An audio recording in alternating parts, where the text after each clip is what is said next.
Hi, everybody. Hello, good morning, good afternoon, good evening, wherever you are listening in from on replay. And for everybody that's live today, hiya from Bernie.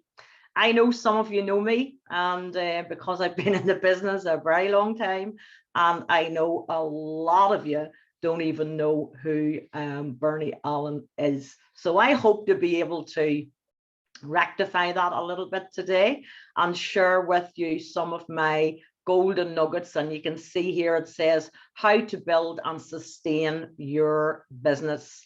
So I hope you are all hearing me loud and clear. Good morning, Bernie from Roscommon. Yeah. Hello, everybody, and thank you for all your lovely, kind words. And thank you for the opportunity to share some of my golden nuggets with you. I'm absolutely humbled, and it's a privilege to be able to share some golden nuggets that maybe possibly will enhance your business and help you grow to where it is that you want to go in your business. So we'll go along. I've been told that at the very end, we're going to have a section for questions and answers. You're going to type them into the question and answer section, not the chat box. And I don't care what question you want to ask me. If you need a little bit of help, ask the question, and I will try my best to leave space at the end to be able to answer your questions. You will see that I will be referring to my notes and reading from my notes. And the reason being is, it's not that I don't know my stuff, because after 27 years with Forever, I definitely do know. It is just that I could take one topic and spend at least 45 minutes to an hour on that one topic. And this is to bring me to keep all the topics in line for you, so we don't go off on a tangent. So let's get started with these guys.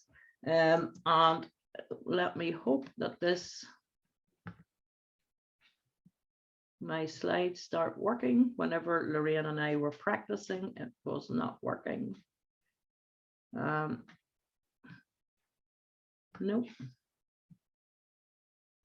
Come on, darling. Here we go. So, and I hope I pressed that, Lorraine, and you didn't press that. I think it's Lorraine's pressing this. So, nope, mine's not going up or down, Lorraine. I'm doing what you told me to do. Click, click. No. Now, I think maybe this might be it here. So, Lorraine, don't you touch it till I see. Is it, am I doing it? I am. Okay. So, in October 1993, 27 years ago, I got involved with Forever Living Products. And I was one of those people that you might have on your chicken list.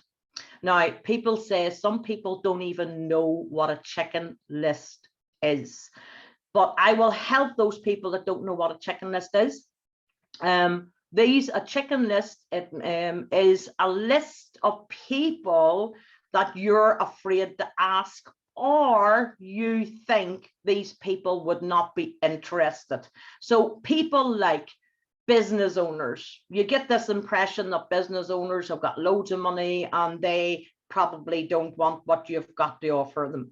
You're afraid to ask them, you think they wouldn't be interested. People like lawyers, people like dentists or doctors, or maybe bankers, or maybe wealthy people. Isn't it funny how we all can look at people and put a little label on them and think, sure, they have plenty of money, they wouldn't be interested in the opportunity that we've got to offer.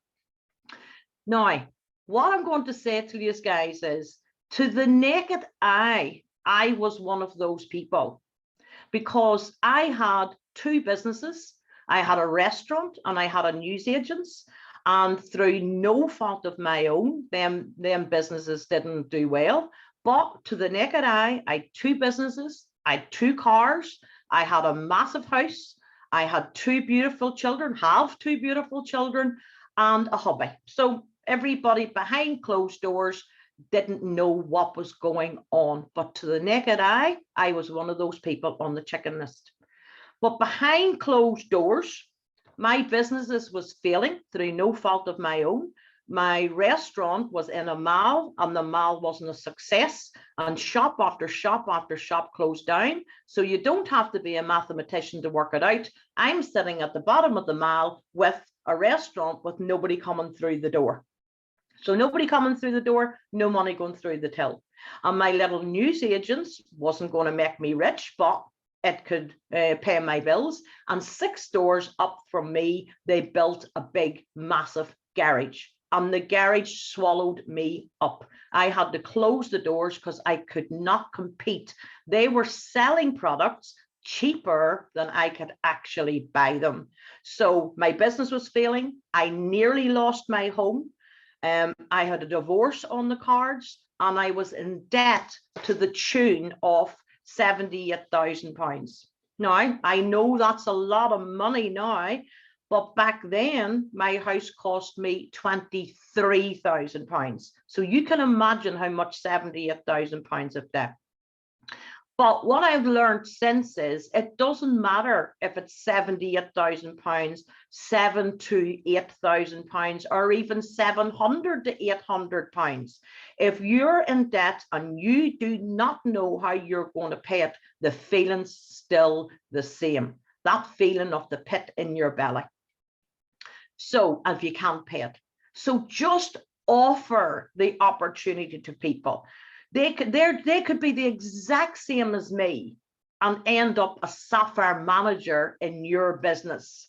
And when I was looking at this business, I never ever thought that that's where I would be right now at this moment in time. So don't be putting down on a chicken list. Don't be afraid to offer the opportunity. Remember what I was like behind closed doors, and maybe some of these people are the same. Just offer them all. You do not know. So over the years, I have learned a lot of stuff over the years. If I was to look back at things that I did when I got involved with Forever, would I do them again? Absolutely not. I did too much nonsense.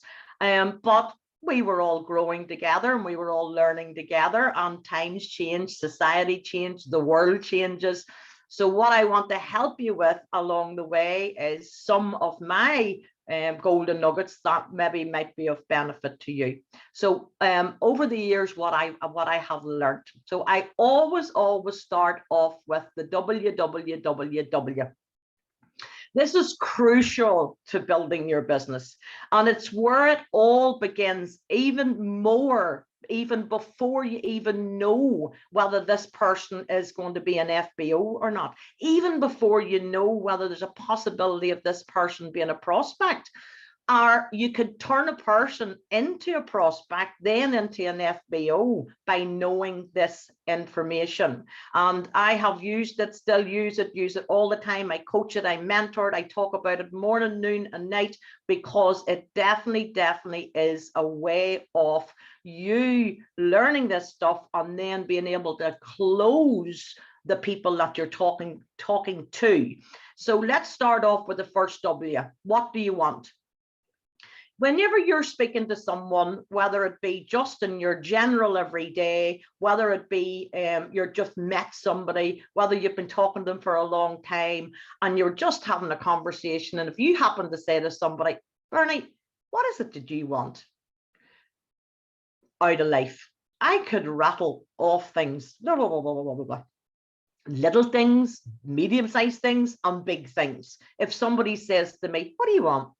If you could have anything right now, what would you want? And so does a lot of other people. So you need to find out what people want.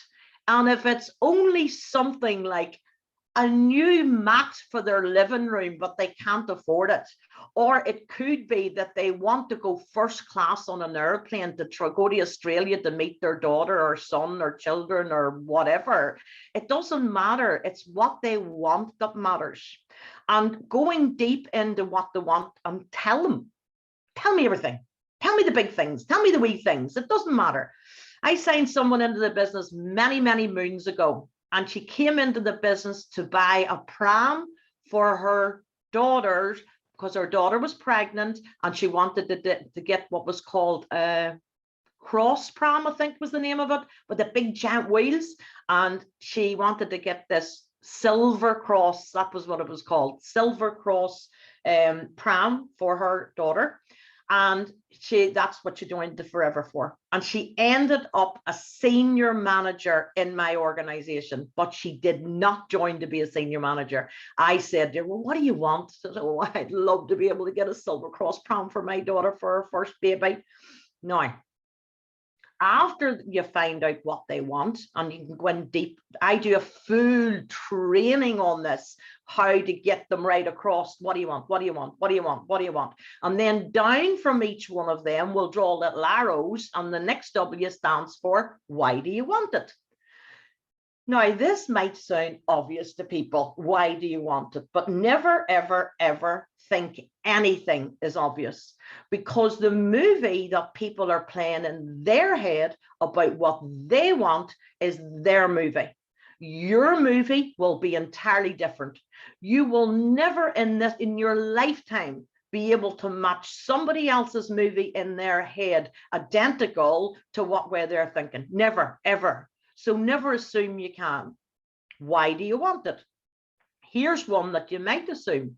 Whenever people say, what do you want? I want money. You just go, you'd assume then they want money. So then you could say to them, go over to the money part, come down. Why do you want money?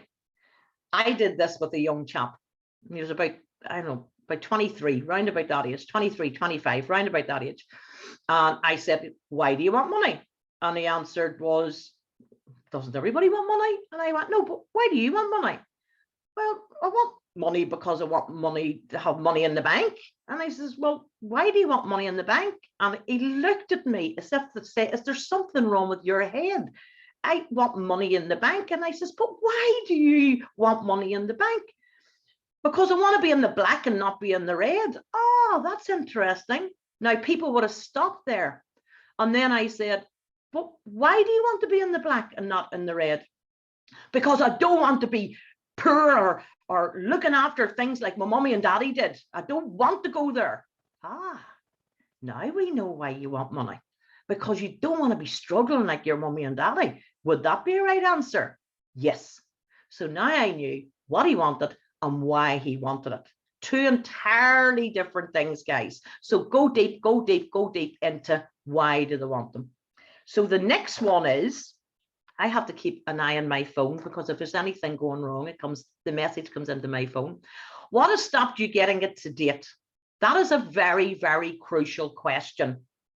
And when I asked that young chap, well, what has stopped you getting it to date? I was then able to find out whether the guy was just wishy-washy, he never had a job, left in one job, out of another job, in one job, out of another job, or whatever. But what he said was that his income that he was earning wasn't the amount for his outgoings. So he also had a part-time job to top up just to help him live. I'm going, wow. So what had stopped him to date was he didn't have enough hours to make more money. So it would be fascinating for you when you ask, well, what stopped you to date getting For instance, if I asked about the pram, what has stopped you to date getting the pram? I just can't afford it. I just don't have enough money. I run out of money before I run out of month, so I don't have enough money. So finding out what they want. Now, when you get these three, then and only then can you do the fourth W. And if anybody else does it any other way, please tell me, because I do not understand if you don't know what your prospect wants or your FBO wants and why do they want it. I don't know how you can do this, what you need to do to get it. I really don't know how you can do that. I don't know how you can possibly set out a plan. I don't know how you can possibly work out if somebody wants £200 and you're training them to earn £2,000, you are scaring these people. If somebody wants £2,000 and you're training them to get £200, they think this is, I don't want to be in a £200 business. So it's the same way. If somebody wants £20,000 and you're coaching them to do £200, they're leaving you. They're out of here. So when you know, then you can work out a plan, what they need to do to get it. So at the very end, then, when I'm saying to you, when you know what they want and you know why they want it, and you know what has stopped them getting it to date, once you're then able to do a close with them.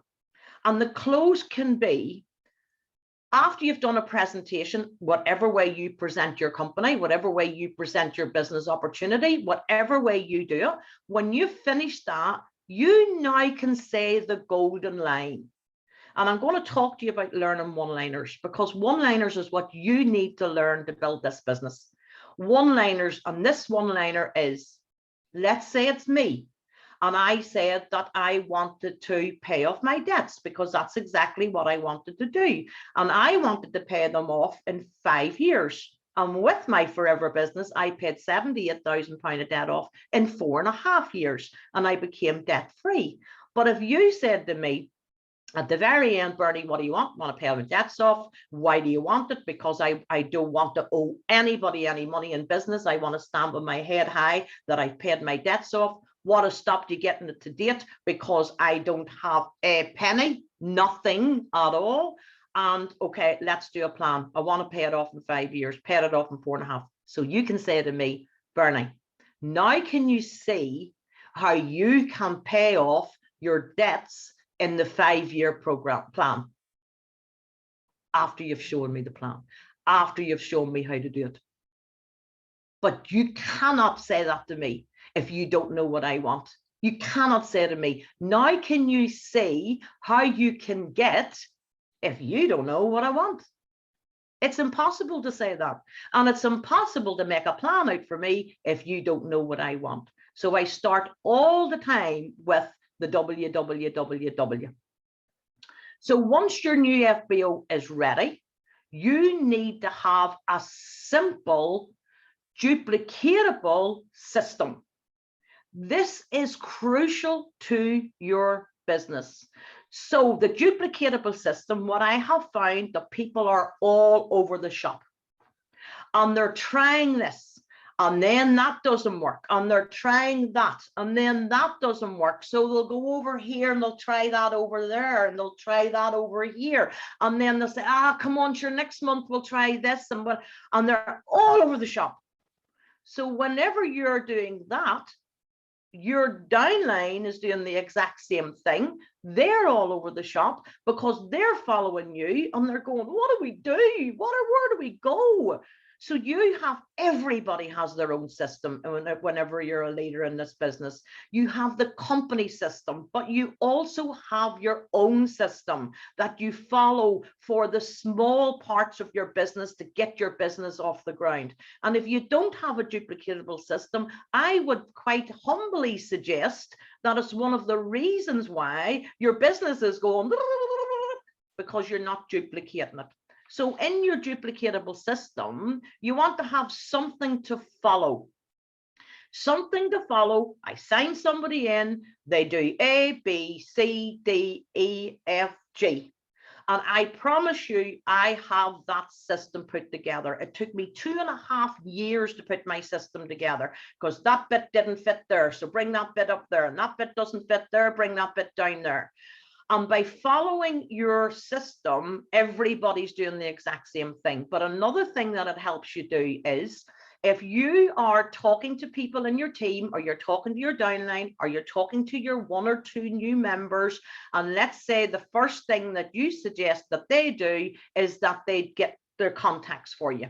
Depending on what way you get them to do their contacts, they have to bring you on your next meeting, they have to bring you either 20 contacts, 50 contacts, 100 contacts, whatever it is in your system for the very, very, very beginning. As people grow in their business, these figures will get higher. So at the very beginning, whatever task you give them to do on their very first meeting, let's call that page 1. So you give them page 1. They come back, that's what they have to follow. They come back to their next meeting and you're asking them for their contact. I didn't get it done. I didn't, the child was sick and sure I was up all night for a week and I couldn't get anything done. Okay. What I find is that the person who give them the system to follow says, oh, well, that's all right, but make sure you get it done and we'll talk about it the next time. So let's go on here. We'll go on to, no, you don't go on anywhere. People jump to page 2 or page 3, even to page 5, and page 1 isn't done. So don't jump to the next page. Onto the first page is done. Now, how can you stay on the first page and follow that if you've got nothing to follow? So it has to be something that you can follow, something that you can teach, that you can teach other people to do the exact same thing. And I will be saying to you in a couple of slides past this, I will be saying to you about what you have to do is learn, do, teach. And I'll be speaking to you about that in a second, but something that you can say to your downline so that whenever they bring somebody into their team, you know exactly where they're at. So somebody brings in Bernie Allen and you say to your team member, how's Bernie getting on? Where in the system is Bernie? Oh, she's at page 1 still. She hasn't done her contacts. Okay. I'm talking to you the next time. How's Bernie getting on? Page 1. She hasn't done her contacts. Blah, blah, blah. I will never, ever tell you to move to page 2, because if your prospect is not following a system, they will fizzle out. They will think that they can't do this, and they so can do this business. And they will be all over the shop and they'll be saying, what do I do now? What do I do now? But eventually when they go, they bring a team member in and they go, I'll just do what I was taught. And it makes it so much easier for people, especially when you don't have time. Something that you can duplicate, because this is a duplicatable business. Something that you can say, where are you at in the system? And it can duplicate down. Something to understand. It has to be your system, has to be something that you understand. If you don't understand it, how can you share it? If you don't understand it, how can you teach it? So it has to be something that you understand. Everybody learns in different ways. And believe me, when I was learning this business, some of the things took me a long time to get it into here. And something that you feel comfortable with, that you feel comfortable sharing with your downline and sharing with. So make sure that your system isn't upsetting you, that you're all over the shop and you're going, I don't really know what I'm doing here. I don't know what I'm really doing next here. So as long as you know what it is and something that you feel comfortable with. So let me go to our next page now. Here's what you don't want to do. To grow and sustain your business, it's all about you. And you do not want to become an Einstein of network marketing. And that, to me, guys, is where people are saying, when I learn this and when I learn that, and when I do this and when I do that, and when I get more information about that, when I learn some more products of information about that, and they're trying to become an Einstein of network marketing. Believe you me, after I don't know how long I'm a Sapphire manager in the business, and I'm 27 years with Forever. And there is stuff you would ask me about the marketing plan. I haven't a clue. And I'm not going to learn it, because one day if somebody asks me the question, I'll say, don't know the answer, but hold on and I'll go and find out. Because sometimes too much knowledge makes another person think that they're not capable of doing it either. So keep it duplicatable and don't try to be an Einstein in the network marketing in your business. Learn one-liners. And I can promise you, learning one-liners is an absolute godsend to you. The one-liners will serve you so well, because eventually your questions, your objections, and your rejections are all the same. They're just asked by a different person. They are all the same. And here's a few one-liners that I have used over the years, and I still use them. I just know them so well. I use them all the time. I'm looking for people like you. Now, who could not learn that line? And when you're meeting somebody or you're talking to somebody and they hit the right button and they say they're looking X, Y, and Z, A, B, C, like I was on a Zoom call yesterday and I was talking to a young lady, a young entrepreneur, and it was nothing to do with network marketing. It was nothing to do with Forever Living. It was nothing to do with anything like that. And in the middle of our conversation, she said to me, you know, I'm a real worker. And I really, like, I started a business in 2016 and it just didn't work. But, you know, I'm looking for opportunities along the way. I'm a one-parent family and I'm living in sheltered accommodation and I want out of it. I don't want to go into debt. She was saying everything to me and I let her talk and talk and talk and talk and talk because I needed to know what she wanted and why she wanted it. And I was able to use the one-liner. I'm actually looking for people like you. Oh. What does that mean? That was one line. I use it all the time. I use another line. That's interesting. What makes you say that? So somebody might say, oh, wish I could go on holidays twice a year, or I wish I could go to Disneyland. And I go, that's interesting. What makes you say that? And they go, what makes me say that? Do you know how much it is to go to Disneyland? And blah, blah, blah, blah, blah, blah, blah, blah. Everything comes out of their mouth. One-liners. And then blah, blah, blah, meaning the blah, blah, blah is whatever they have said out of their mouth. So if they were to say, oh my goodness, when I get to the 26th of the month, this month, I have to pay my car, had to go on for an MOT. So instead of paying this other thing over here, I've now got to pay for my car to get the MOT'd, and I don't know what I'm going to do, and I don't know what's happening. So the last couple of lines that they've just said to you, if you say you just don't know what's happening, meaning you have no idea how much people tell you when you use that word meaning. So whatever they have said, you repeat and say the word meaning after it.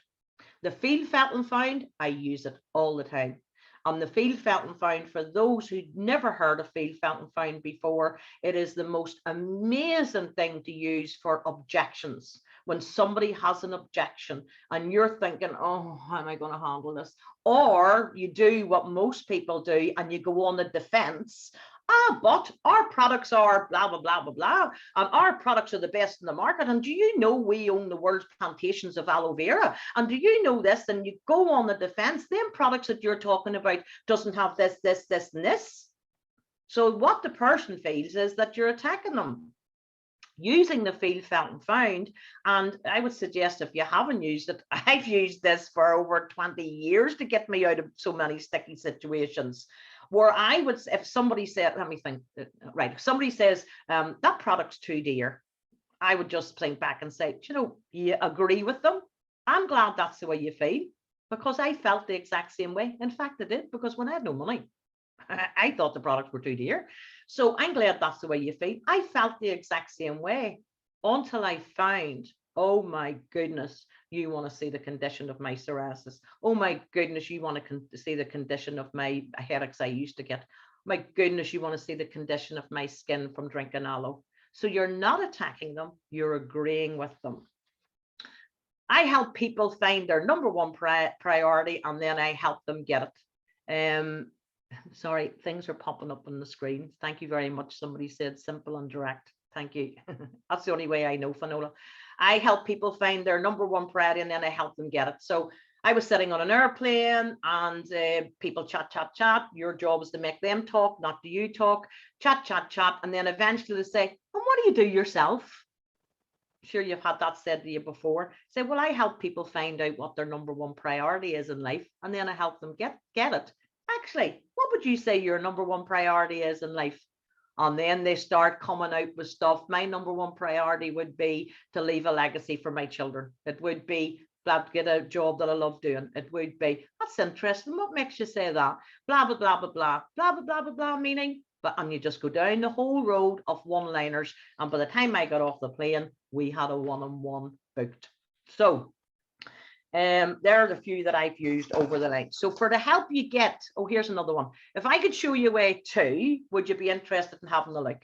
So if I could show you a way how to get extra income, how to top up your income, how to, would you be interested in having a look? So they're just ones that I use all the time. And I know if some of my leaders and my team members are on here, they will hear me. They know I say this all the time, but you must practice them, guys. You have to practice them. And these are some of the places where I find the one-liners, and Alan P's questions are the answers. There's fantastic knowledge in there, fantastic knowledge of just asking little one-liners and not having to become an Einstein in your learning your business. The icebreaker has brilliant one-liners, no matter who you're speaking to. Should it be the Queen of England? Should it be the person that's just built a shed out in your back garden? They have one-liners for everybody in there. And then the famous Dr. Tom Barrett. He will, what you need to know about your industry, what you're going to find out about your industry is all in Dare to Dream. I love the title, Dare to Dream, but then work to win. So they're ones that will help you. And now what I want to share with you now, guys, is two bits of advice that I was given way back when I got involved with the business, or early in my business, that affected my growth in the business, and it came from our president himself, Greg Munn. So it was roughly, I was trying to work out for you, so it was roughly about 25 years ago, and Greg came to the Wellington Park Hotel in Belfast.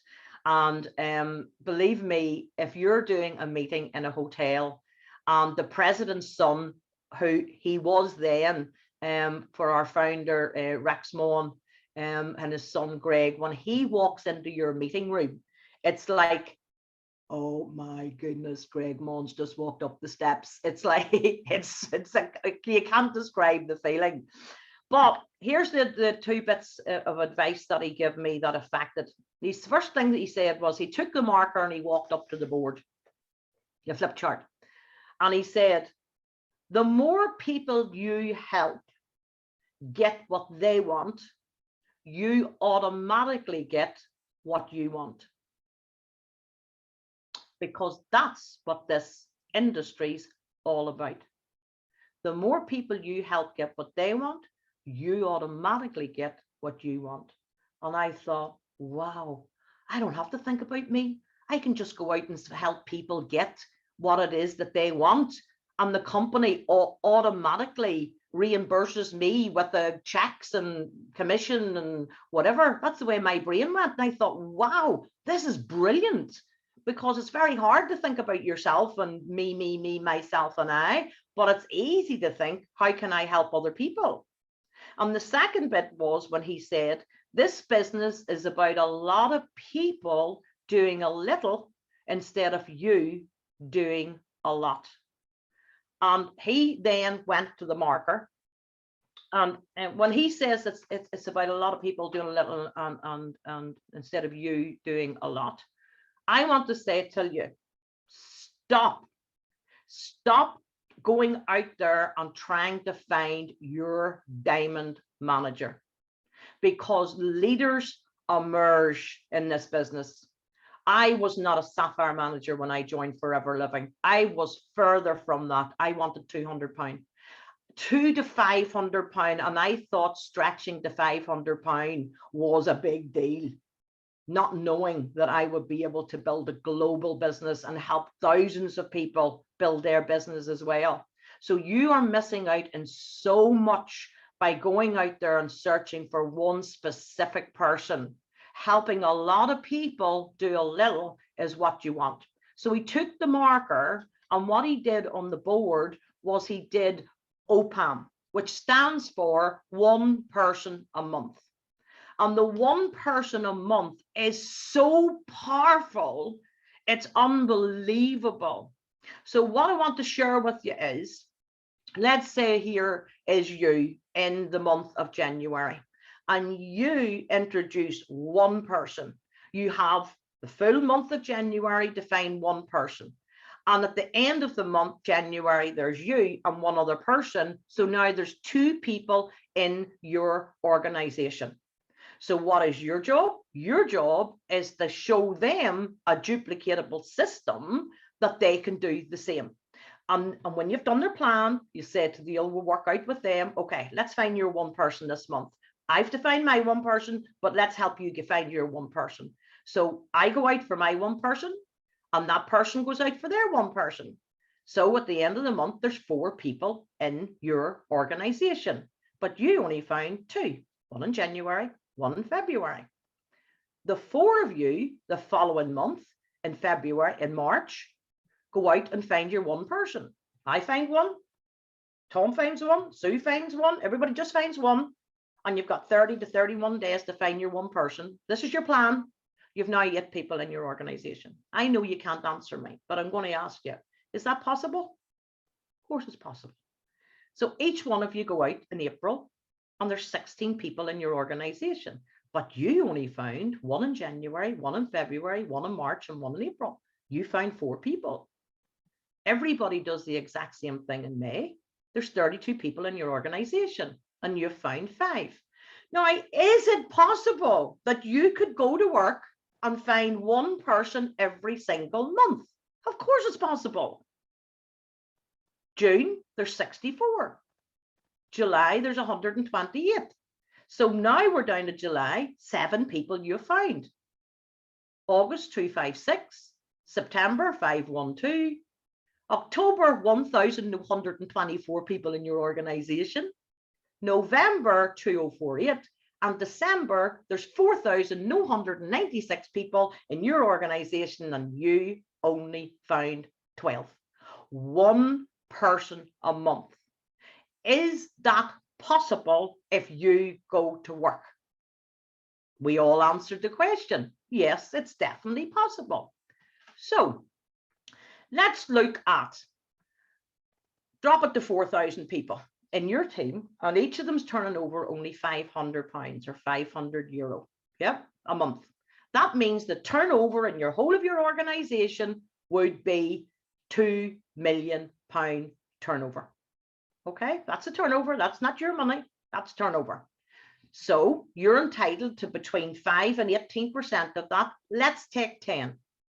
So your income every single month would be £200,000 per month on that plan.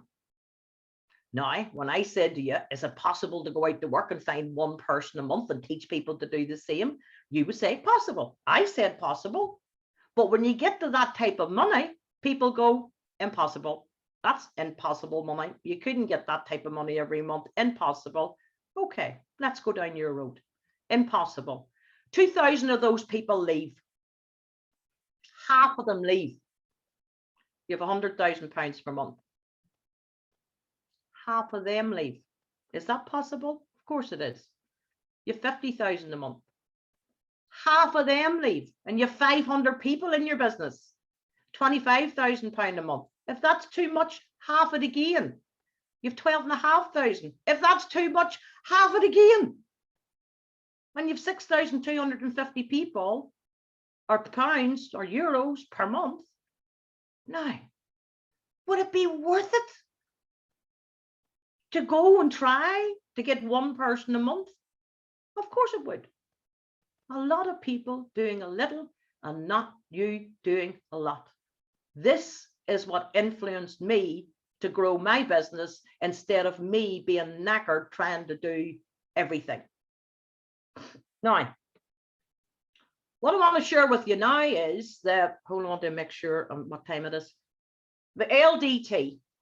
What it's okay learning, it's okay knowing this stuff, but you've got to learn it, then you've got to do it, and then you can teach it. Where a lot of people, they learn it and they teach it. They learn it and they teach it. They learn it and they teach it. No, you learn it, you do it, you teach it. Because only by doing will you feel it.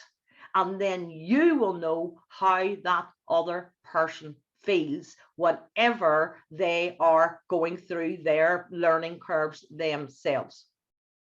What you want to find out for yourself as well is, what clubs are you in? Listen to yourself and listen to your downline, and you will find out what clubs you're in.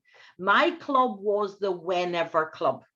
I was in the whenever club. Whenever the kids go back to school, whenever I get more money, whenever I know more stuff, whenever. And when I found out I was in the whenever club, I stopped it and I started to do it there and then. So there's clubs like the Gonna Do Club. I'm going to do this and I'm going to do that and I'm going to do the other and I'm going to get started tomorrow. And if you hear yourself saying that, then that's the club that you're in. Or that was mine, the whenever club. Whenever Halloween's over, whenever Christmas is over, whenever Valentine's Day is over, whenever the summer's over, whenever the kids go back to school, whenever I get more money, whenever. The Abbott Club. Now, I hear a lot of people saying this. Oh, but you don't understand, Bernie. Oh, but I've got more challenges than them. Oh, but I'm not like that type of person. But. Then you have the Manana Club. And the Manana Club is tomorrow. You're going to start everything tomorrow. Manana, tomorrow. Well, guess what? Tomorrow never comes because today is tomorrow. When you said yesterday, I'll do it tomorrow, that means today is tomorrow. So tomorrow never comes. Get your act together and get your stuff done today. The If Only Club. And the If Only Club is like a poor little old me. And we all used to call it a plum club.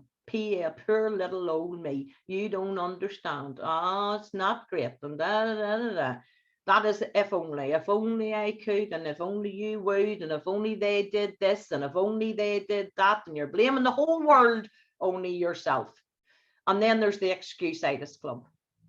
Do you know, the most dangerous part of all of the Excuse-itis Club is whenever you start believing your excuses. When you start believing them and thinking, yeah, that's why this is not happening. Yeah. And excuse-itis, you will blame everybody, everything, every granny, every auntie, every son, every daughter, every husband, every wife, every company. Oh, the products came late. Sure, I can't sell that. Or, but guess what? They're out of stock again. You see if you ever hear yourself saying them things to your downline. Shame on you. Because you're only spreading negativity into your organization. Basically, the company would never, ever run out of product deliberately, ever. They would never be late with anything deliberately, ever. So you stand up for your company, stand up for what your rights are, and stand up about, because you are in the best company ever.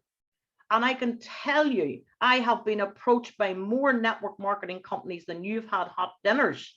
And I could not say one thing that could even come near to Forever Living. You are sitting on a gold mine, absolute gold mine. And you just need to go and tap into it. So what clubs do you hear yourself in? And then you have to work out, guys, it's all about your attitude. You know, I don't know how to.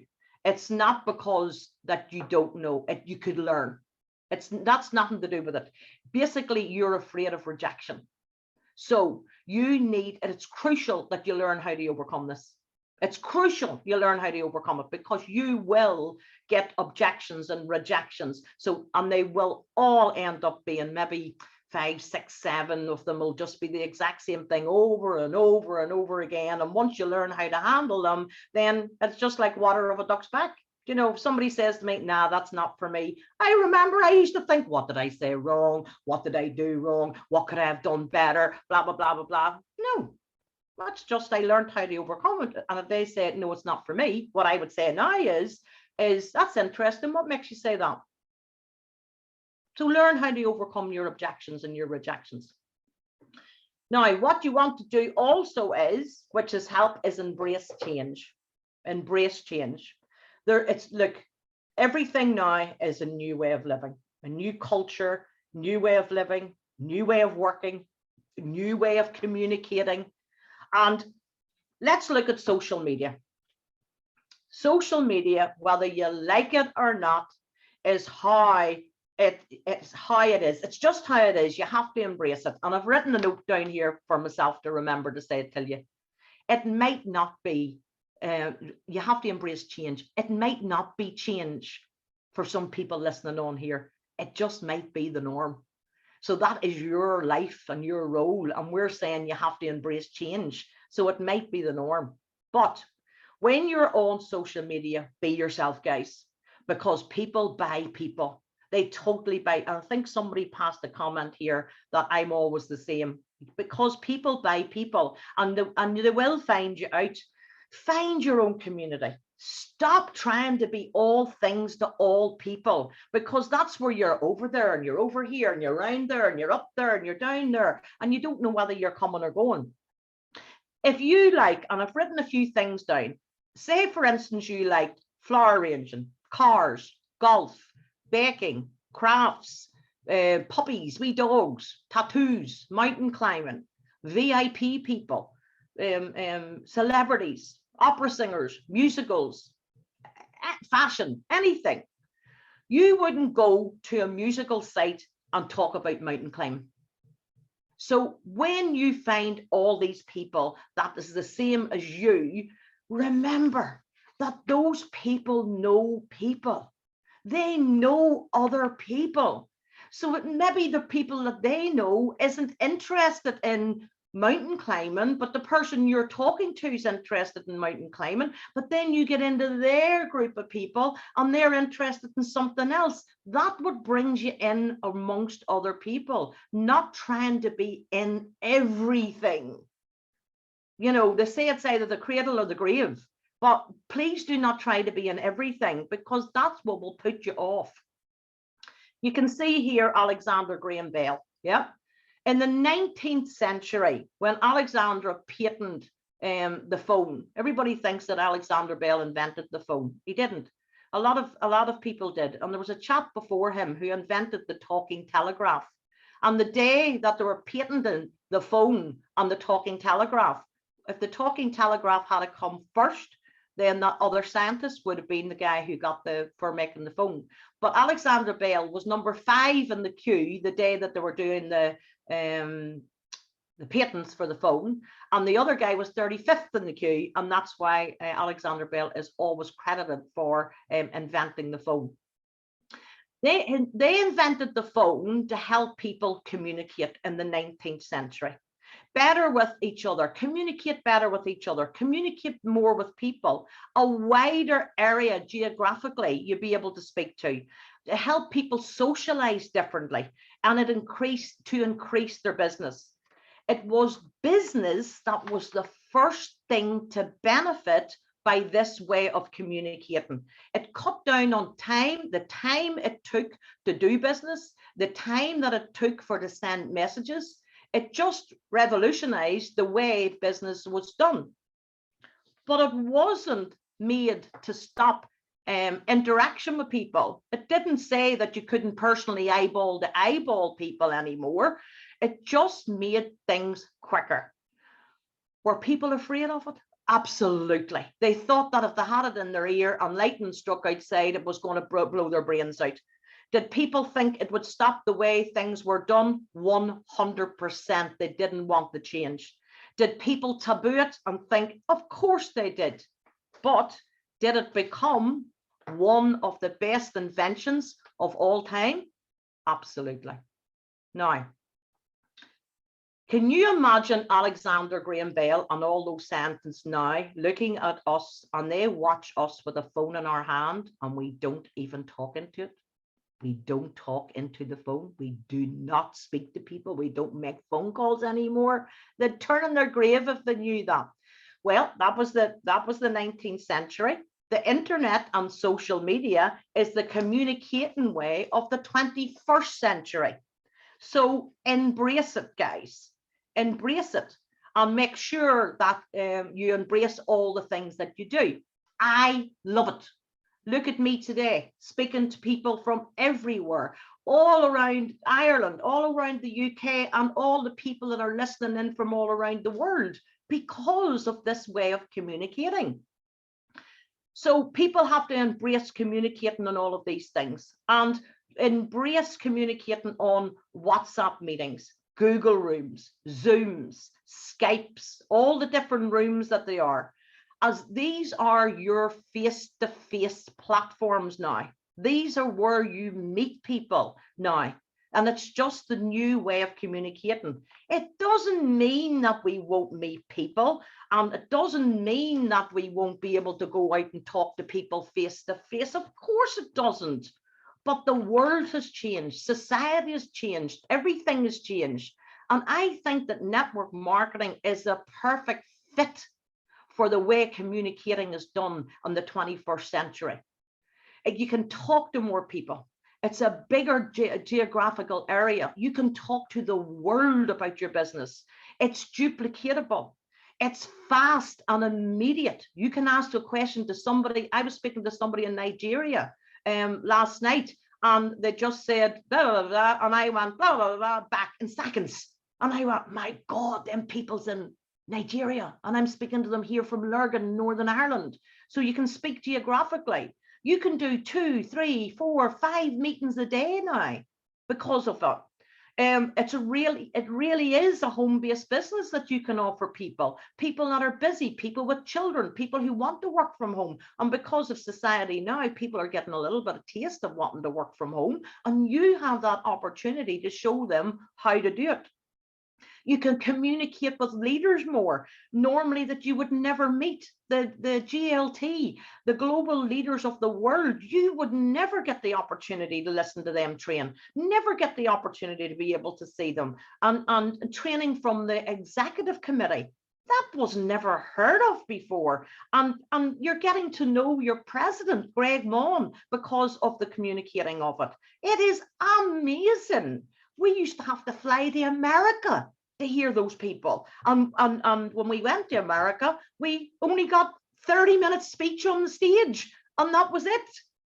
But so please embrace it.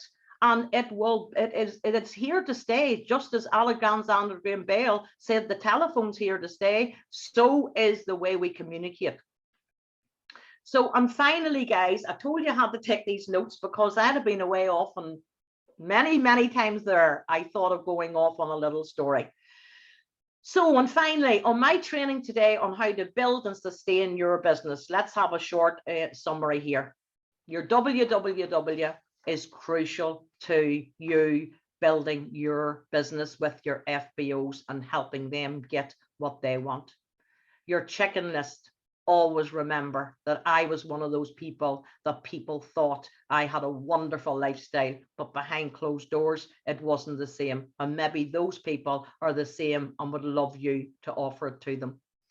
Use a system. I cannot stress it enough. Once you know what they want, why they want it, and what you've got to do to get it, you have to have a system.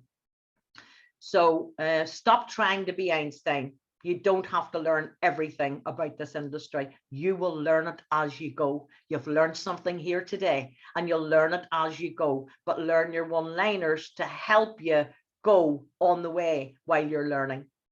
OPAM, 1 person a month. That's a lot of people doing a little instead of you doing a lot. Learn your one-liners, but you must practice them. You have to practice this and use them. Make sure that you use them. Learn, do, teach. Not learn, teach, do. Learn, teach, learn, teach. No, learn, do, teach. Know what club you're in. Hear yourself saying it on the bit. And what you do is leave the club. Drop it. Do it there and then. Embrace your change, guys. Embrace change, because no matter what you like, and some people this is the norm, no matter whether you like it or not, that's the world today. And as people embrace the telephone, you embrace how you communicate now. And the most important thing of all that I have to say here today is to make sure that you be happy, because what good is life without a bit of style in it? You know, make sure you put a smile on your face and be happy. So guys, that is my little golden nuggets for today. I thank you so much for listening and for your wonderful comments. And if anybody has any questions for me, I'm now going to have a look at what has been sent to me for me to have a look. And thanks so much, Bernie. Brilliant information. Thank you, Bernie. Great presentation. 2 hearts. Thank you, Breed. Brilliant. Okay, we do have a question. Do you use the same one-liners on high-achieving professional people as you would on an average person? Absolutely. 1,000,000%, because I think that's what happens. People judge other people. Oh, they're a professional person. I'll have to speak to them differently. No, you don't. Because when you know what it is that they want, then you can actually just say the one-liner. If I could show you a way how to, whatever they said, or that's interesting, what makes you say that? Or you can't go on holidays, meaning exact same thing is said to everybody, because it's not our job to work out whether or not those people need this. It's our job to offer it, and their job to say whether or not it's for them or not. Remember, I was one of those people behind closed doors. So yes, I would say, and to me, there's no such thing as an average person and a professional person. It's just the average person hasn't become professional yet. How do you approach if people aren't forthcoming with information on what they want and why? So how do you, it's learning how to ask it and how you will get the answer to that question. I'll read it again. How do you approach if people aren't forthcoming with information on what they want and why? The book that I put up there, Alan Pease, Questions Are the Answers, that's where I learned all that stuff. So if people weren't forthcoming on what they want and why they wanted it, then I would have used the lines in there to make them talk more. And there's one-liners to help people talk more, and by just nodding your head when they're talking, or all right, things like that helps people talk more and talk more. And the more they talk, the more they reveal, and the more you find out what they want. So when I'm doing this in this short period of time here, I cannot do, I'm sort of trying to teach us, find this out, but there's ways of finding them out, but that's another training. So Alan Pease book will help you do that. If someone is interested in joining the Clear Debt and joining to Clear Debt, but feel like they can't afford the box, how would you deal with that? Okay, there's a few answers for that. When people say I can't afford the box, a lot of people take that for granted, that they can't afford the box.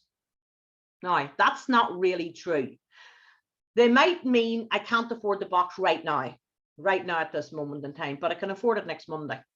But you're not taking it up that way. You're taking it that they cannot afford the box. So if someone says, I can't afford the box, that's a beautiful example of can't afford the box, meaning, and then they say, I can't afford the box, meaning I don't get my money coming into the end of the month, so I could afford it at the end of the month. Excellent, that's brilliant, blah, blah, blah, blah, blah, blah, blah.